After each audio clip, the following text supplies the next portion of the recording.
Parliament పరిధిలో ఉన్నటువంటి 7 నియోజకవర్గాల్లో పోటీ చేసినటువంటి పెద్దలు కామినేని శ్రీనివాస్ గారు, చింతమనేని ప్రభాకర్ గారు, బడేటి చంటి గారు, పచ్చమట్ల ధర్మరాజు గారు, సిర్రి బాలరాజు గారు, అలాగే పార్థసారథి గారు ఆందివే కూడా ఆయన ఆందివేలో ఉన్నారు.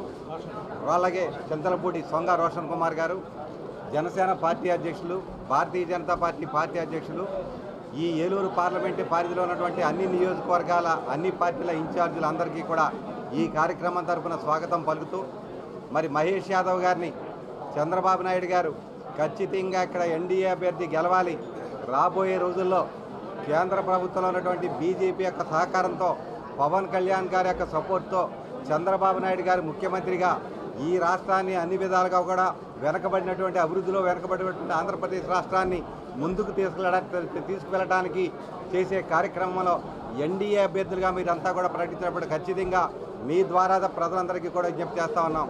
ఖచ్చితంగా ఈ పరిపాలన చేతకాని ముఖ్యమంత్రి, ఈ సైకో మనస్తత్వం కలిగినటువంటి ముఖ్యమంత్రి, ఈ అసమర్థుడైనటువంటి ముఖ్యమంత్రి జగన్మోహన్ రెడ్డిని ఇంటికి పంపకపోతే రాబోయే రోజుల్లో మన రాష్ట్ర భవిష్యత్తు, మన పిల్లల భవిష్యత్తు, మన భవిష్యత్తు కూడా అంధకారం అయ్యేటువంటి పరిస్థితి మన అందరికీ కూడా తెలుసు. కాబట్టి ఖచ్చితంగా ఏలూరు పార్లమెంట్ అభ్యర్థిగా పోటీ చేసినటువంటి తమ్ముడు పుట్టా మహేష్ యాదవ్ గారిని సైకిల్ గుర్తుపై కొట్టేసి 1,50,000 పైగా మెజార్టీతో గెలిపించే బాధ్యత ఏలూరు నియోజకవర్గ పార్లమెంటు తెలుగుదేశం పార్టీ, అలాగే జనసేన పార్టీ, భారతీయ జనతా పార్టీ కాకుండా ప్రజలందరికీ కూడా మంచి మెజార్టీతో మహేష్ యాదవ్ గారు కానీ, అలాగే 7 నియోజకవర్గాల్లో పోటీ చేసినటువంటి కైకలూరు నుంచి పెద్దలు కామినేని శ్రీనివాస్ గారు, ఏలూరు నుంచి బడేటి రాధాకృష్ణ గారు, దెందులూరు నుంచి చింతమనేని ప్రభాకర్ గారు, చింతలపూడి నుంచి సొంగ రోషన్ కుమార్ గారు, అలాగే మరి ఉంగుటూరు నుంచి జనసేన అభ్యర్థిగా పచ్చమట్ల ధర్మరాజు గారు, పోలవరం నుంచి జనసేన అభ్యర్థిగా సిర్రి బాలరాజు గారు, అలాగే నూజివీడు అభ్యర్థిగా కొలుసు పార్థసారథి గారు, ఎవరైతే తెలుగుదేశం పార్టీ తరఫున,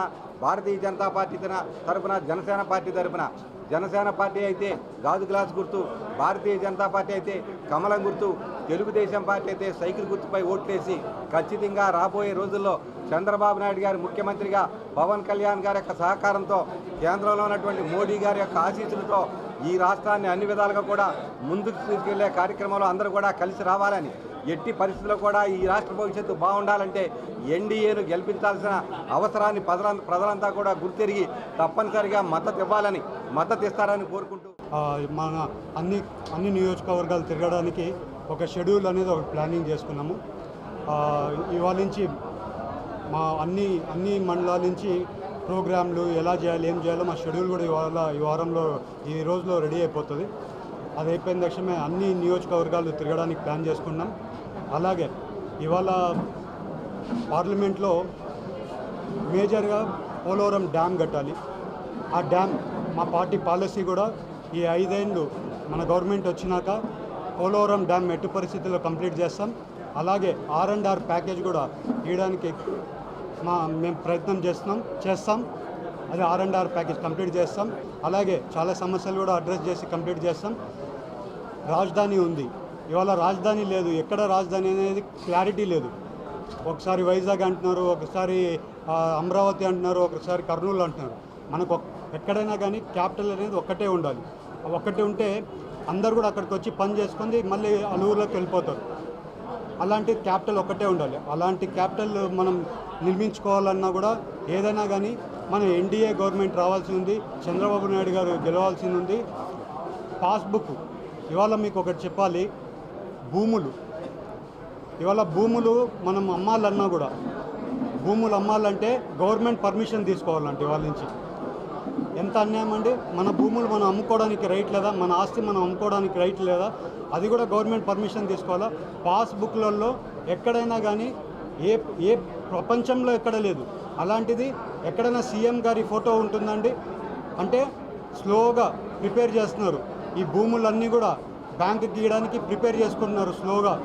ఒరిజినల్ డాక్యుమెంట్లు ఇయ్యారంట, జెరాక్స్ డాక్యుమెంట్లు ఇస్తారంట. ఇవన్నీ వచ్చే గవర్నమెంట్ ఏమైనా ఓటు వేస్తే మీ పార్టీ మీరందరూ ఒక్కసారి ఆలోచించండి. వచ్చే గవర్నమెంట్కి మీరు ఏమైనా ఓటు వేస్తే ఇంకా మన బీఆర్ అయిపోతుంది మన స్టేటు. అందరు ఇక్కడి నుంచి వెళ్ళిపోవాల్సింది ఉంటుంది. వైఎస్ఆర్సీపీ గవర్నమెంట్కి ఏమైనా ఓటు వేస్తే, జగన్కి ఏమైనా ఓటు వేస్తే ఈ స్టేట్ బీఆర్ అయిపోతుంది.